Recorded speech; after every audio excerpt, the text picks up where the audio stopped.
यह एक खास महिला जेल है जहां कैदियों की गोरी चमकती खूबसूरती ही नहीं बल्कि अधीक्षिका और प्रहरी भी सभी खूबसूरत महिलाएं हैं। इसे पुरुषों का स्वर्ग कहते हैं, पर महिला कैदियों के लिए यह मानव नरक है। वे हर क्षण भय में जीते हैं, थोड़ी सी अवज्ञा पर। उच्च दबाव वाली यातना में महिला पर्यवेक्षक अपनी भड़ास निकालकर ताकतवरों को लहूलुहान, कमजोरों को भट्टी में फेंक देती हैं।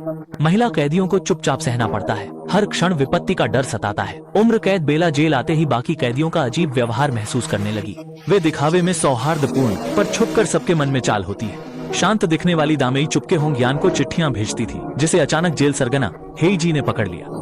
हेईजी ने तुरंत प्रहरी को सूचना दी।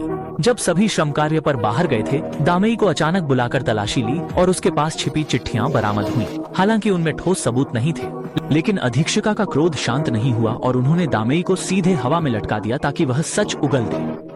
प्रहरियों ने तरह तरह के निर्दयी दंड लगाए, पर चाहे कितनी भी यातना झेली, दामेई ने तब तक मुंह पर ताला लगाया जब तक वह बुरी तरह क्षय न हो गई। तब कहीं उसे वापस कैद में फेंक दिया गया। सहकक्षियाम आफत टालने को उससे दूर रही, केवल दयालु बेला ने दामेई को उठाकर बिस्तर पहुंचाया। उसकी दयालुता से दामेई गहराई से छू गया और यूयू की योजना बता दी, जिसे बेला पागलपन लगी। लेकिन आखिरकार उसने भी इसमें शामिल होने का फैसला किया। इस जेल में मुख्य रूप से महिलाएं हैं, लेकिन कभी कभी फल पहुंचाने वाले 2 युवक भी दिखाई देते हैं। उनके लिए ये काम शानदार है। आप खूबसूरत महिलाओं को निहार सकते और महिला कैदियों के करीब जा सकते। उस दिन दाढ़ी वाले भैया साथी संग सामान लेकर निकले। रास्ते में वे 2 आकर्षक हक्ल वाली महिला कैदियों से टकरा गए, जिनसे भैया की नजरें न हट रहीं। बाथरूम के पास से गुजरे भीतर झांककर नहाती बेला से आमना सामना हुआ।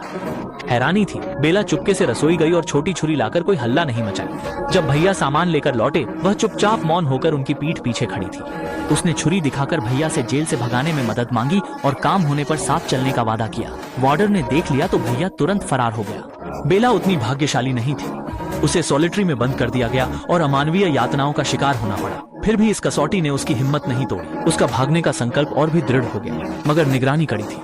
जेल से निकलना आसान न था। एक आखिरी उम्मीद बची।